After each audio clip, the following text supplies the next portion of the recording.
1654년 8월 그 사이 어느덧 1년이 흘렀습니다. 이제야 겨우 훈련도감에서의 업무가 익숙해질 무렵이었는데요. 하멜 일행은요, 뜻밖의 명령을 받게 됩니다. 자, 어떤 내용이었는지 확인해 보시죠. 국왕의 명령으로 우리는 커다란 성체로 이송되었다. 자, 효종이 갑자기 하멜 일행을 어떤 성으로 이송했다는 겁니다. 이 성이 어딘지 아세요? 효종과도 관련이 있습니다. 효종의 아버지. 아, 그 도망쳤던 곳 남한산. 맞습니다. 남한산성으로 이송한 거예요? 네. 왜 그랬을까요? 이유가 있어요. 효종이 하멜 일행을 누군가로부터 숨겨야 됐기 때문입니다. 청나라? 네. 청나라. 맞습니다. 효종은 청나라에서 온 사신들이 한양에 체류하는 동안 이 하멜 일행의 존재를 들키지 않기 위해서 그들을 남한산성으로 보내버린 겁니다. 자, 그런데요, 효종이 이런 결정을 내리게 된 건 그럴 만한 이유가 있었습니다. 바로 이것 때문인데요. 자, 여기서 교과서에 꼭 나오는 별점 체크 포인트. 북벌론. 중국 명나라와의 의리를 지키고 병자호란의 치욕을 갚기 위해 북쪽의 청나라와 전쟁을 준비해야 한다는 주장을 이야기합니다. 효종하면 뭐 따라오는 이거 아니겠습니까? 그렇죠, 북벌론. 교수님, 근데 이 북벌론이랑 그 할매 일행이랑 어떤 관계가 있나요? 18년 전 조선하고 청나라하고 병자호란이란 큰 전쟁을 치룬 상태였거든요. 그리고 전쟁이 끝난 뒤에도 청나라는 외부 세력과 연합해서 자신을 공격하지는 않을까 하는 의심을 끊임없이 하는 상태였습니다. 조선은 외국인의 경우에는 중국에 송환하는 게 관례였습니다. 그런데 이제 박연하고 하멜 일행을 이제 숨겨둔 처지라서 이게 청나라에 발각되면 큰 외교적 오해가 생길 수 있다고 걱정했기 때문인 거죠. 맞습니다. 자, 그렇게 하멜 일행이 남한산성에 갇혀 있는 사이 조선에는 겨울이 찾아왔습니다. 자신의 나라에서 겪을 수 없던 강한 추위에 하멜 일행은 벌벌 떨어야만 했습니다. 게다가 그 추위를 해결하기 위해서 몇 킬로미터나 떨어진 산길을 매일 왕복하면서 장작을 구해와야 했겠죠. 네.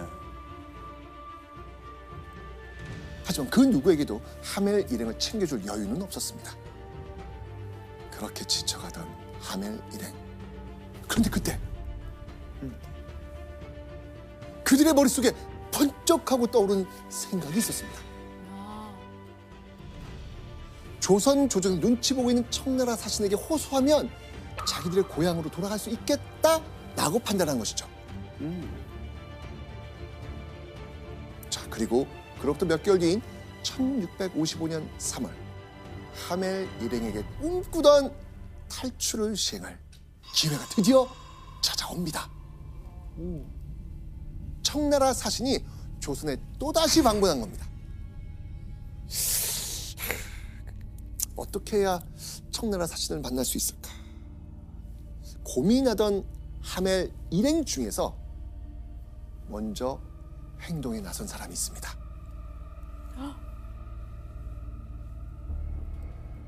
바로 1등 항해사와 포수 두 사람이었는데요.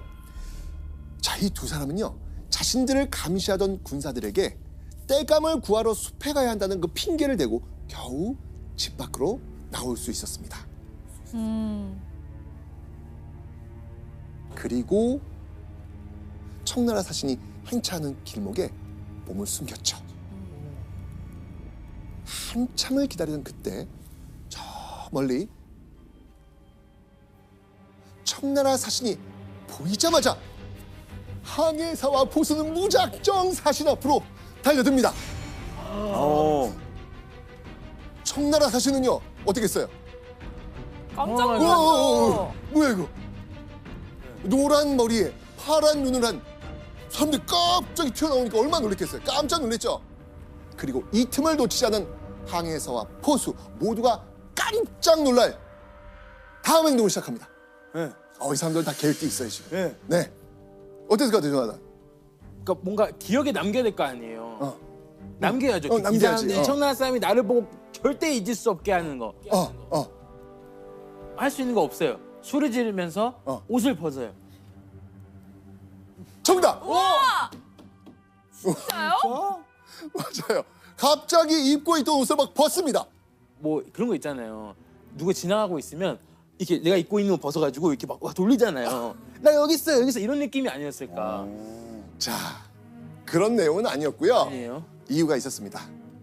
바로 조선 옷 안에 몰래 입고 있었던 네덜란드의 옷을 보여주기 위해서였던 겁니다. 아. 그리고 이 모습을 보고 깜짝 놀란 청나라 사신은요, 이거 어떻게 된 일인지 조선 조정에 물어봅니다. 뒤늦게 이 소식을 듣게 된 조선 조정 어떻게 됐을까요? 야 이거 어떡하지? 뭐라고 얘기하지? 야 나머지 저놈들 일단 싹 다 숨기고 잠깐만. 너 뭐라 할 거야? 너 뭐라 할 거야? 뭐라지? 북벌 얘기해, 북벌 얘기해. 북벌 느낌 안 되잖아. 제 조선 사람이라고 해야 되나? 북벌 얘기해. 제 조선 사람이라고 얘기할까? 어떻게 하지? 아 얘기하면 큰일 염색했다 난다니까. 할까? 어떻게 하지? 염색시켰다 해. 염색시켰다 해. 바로 했다 그래. 해다 일단. 일단 난 모른다 할게. 알겠지? 네가 해. 네가 북벌 하자 했잖아. 난 모른다 할게. 몰라. 네, 이게 그게 난리 지금 나지 뭐. 예. 하멜 일행의 일로 완전히 뒤집혀집니다. 예. 아 어떡해. 자, 그런데요. 자, 이 하멜과 다른 동료들한테도요, 이건 청천벽력 같은 소식일 수밖에 없습니다. 자, 그러면서 결국 이게 날라옵니다. 자, 어떤 소식이 날아왔을까요, 이들에게?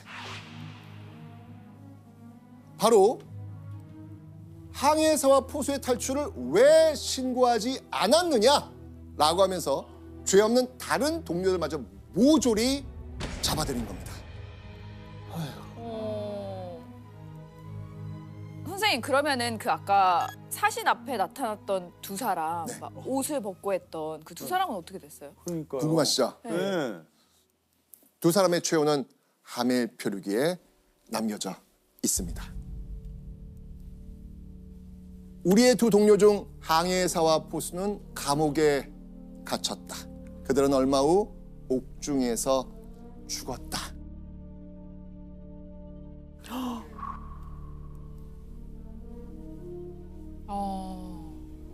어떤 상황인지 아시겠죠? 네.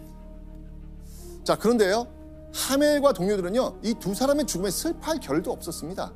왜냐하면 남은 하멜 일행 이거 처벌해야 됩니다 라는 이야기가 계속 나오고 있었던 거예요. 자, 그렇다면 조정에서 어떤 얘기가 나왔는지 하멜 표류기 한번 보시죠. 우리 일로 골머리를 앓고 있던 몇몇 조정 대신들과 그 밖에 다른 고관들이 합사하여 우리를 감쪽같이 없애버리도록 왕에게 강경론을 폈다. 이게 무슨 말일까요? 계속 아니 되옵니다. 이 사람들은 진짜 다 죽여야 됩니다. 맞습니다. 바로 조정 대신들이 효종에게 하멜 일행 살려두면 또 다른 사고를 칠지 모르니까 그 전에 없애버려야 됩니다 라는 의견을 올린 것이죠. 이 낯선 이방인 때문에 벌어진 이 초유의 사태, 조선 조정에서는 하멜 일행을 죽일 것인가 살릴 것인가 무려 사흘 동안이나 이 문제를 놓고 치열한 회의를 벌입니다. 와. 조선의 왕 효종은 고심 끝에 이런 결정을 내립니다. 하멜 일행 모두 유배 보내라. 죽이지 않는 대신에 눈에 띄지 않는 먼 곳으로 보내라고 한 겁니다. 결국 33명의 하멜 일행은 서양인 최초로 조선에서 유배형을 선고받게 됩니다.